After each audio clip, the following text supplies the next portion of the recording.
Good evening and welcome. It's Monday night, so it must be the Ilfl Soccer Night Show with me, David Joseph. And tonight we're going to be speaking about the UK Bangladeshi Football Championship 2016. Now, hold on a minute. I know some of you are a bit confused. Didn't that happen last week? Yes, it most certainly did. And what we said in the show last week also is that we would give you extended highlights and coverage of that tournament today. We will discuss what happened yesterday, the other ILFL business that took place as well, come down the end of the show. But first, I have to show you what this is all about.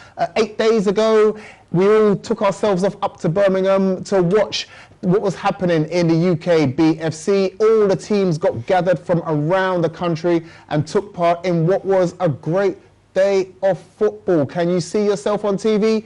Watch the highlights now and see if you can see yourself. Here we go. The UK Bangladeshi Football Championships in Moor Lane, Birmingham. I'm hearing in my ear, it's not ready. Oh, they've got a technical hitch. So you know what? I will move seamlessly to the guests that we have in the studio this evening. But first, what I'll do is I'll start on my extreme right and introduce our chairman, Mr. Cameras the Man. Good evening, Cameras. We're here to talk about the UK BFC, of course. And let's just remind everybody out there what it is and what it's all about. Well, I mean, it is what it says on the tin. It's football for the Bangladeshi community. We know football is a thriving sport in this country. Unfortunately, Bangladeshi football has been in decline over the years. If you go back to my age, Azizbai's age, and probably your age, the players of that age were the golden era. Yeah. They're the players who really could play football. Sadly, after that, it's sort of taken a toll and it's declining. So our job is to make sure that we encourage football throughout the country and we start increasing participation. We asked this question, why is there not a Bengali player in the Premiership? And that question is a debatable one that goes on forever. Hopefully this is a start to answering that question. If the adults don't start playing, then the kids certainly won't. So this is really what it's about. Aziz, thanks for coming down to the show again this evening. You see a lot of Bengali football right around the country and particularly in your local community. Is this what we need to help develop? Is it working as a development project? I think as a development project, I think it is working, but there are people still out there within the Asian community thinking, now I want my son to become a doctor, I want my son to be a dentist. But what they don't realize is, you can money cuddle them all you want. Sooner or later, the kids will want to say, I want to do a sports activity. And if you get them into football, they'll be amongst the same age group and they'll be learning things. It's not as if they'll be going out in the evening or I'm going to the corner shop. You don't know what the kids are up to. Whereas if they put them into a football team or an academy team, they'll know where the child is. First things first, he'll be getting exercised. He'll be staying healthy. The football academy will be teaching him football tricks. And before you know it, if he is really, really good and talented, he'll get scouted. And if they work hard, and if at MK Galactico, sorry, I'm going off drift, but at MK Galactico, if any of our children misbehave, whether it's at home or school, and the parents tell us, they don't play a game. We sideline them. We'll say, if you're messing around at home or you're not listening to your parents or your elders, there's no room for you at MK Galactico. And it works. Every week we come back and saying, you guys are doing a brilliant job with our kids. They're staying off the streets, they're not messing around, they're listening, they're eating, drinking, playing football. And so it works as a tool and as a platform to encourage discipline, respect, moral decency, everything. That's what team sport should be about, shouldn't it? It should be. Regardless, it should be. It's like I says, football, with football you make a lot of friends. You make a loads of friends regardless. You make so many friends.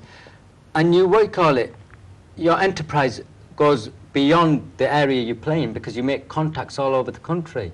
And if you're good enough, other teams will be ringing you up, oh, can you play for us? Please play for us. Absolutely. And in our days, when Kamrasbai said, it was the golden generations, I remember the best tournaments I used to look forward to because I used to play for Jubadal back in the days, because I'm a Bradford lad.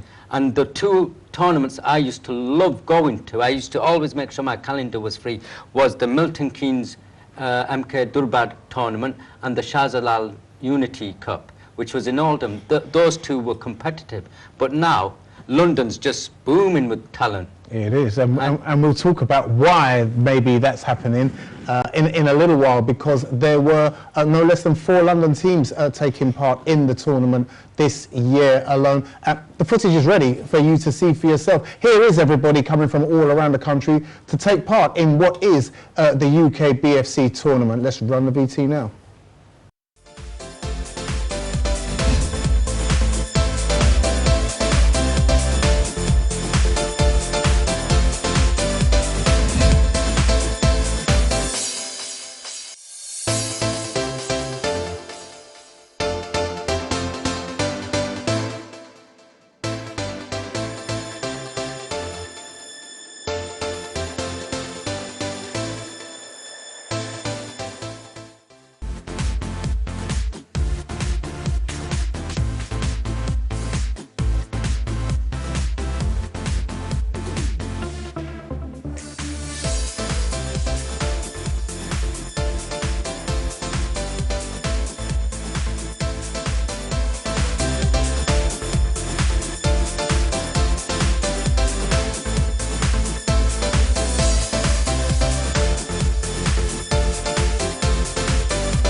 going, yeah.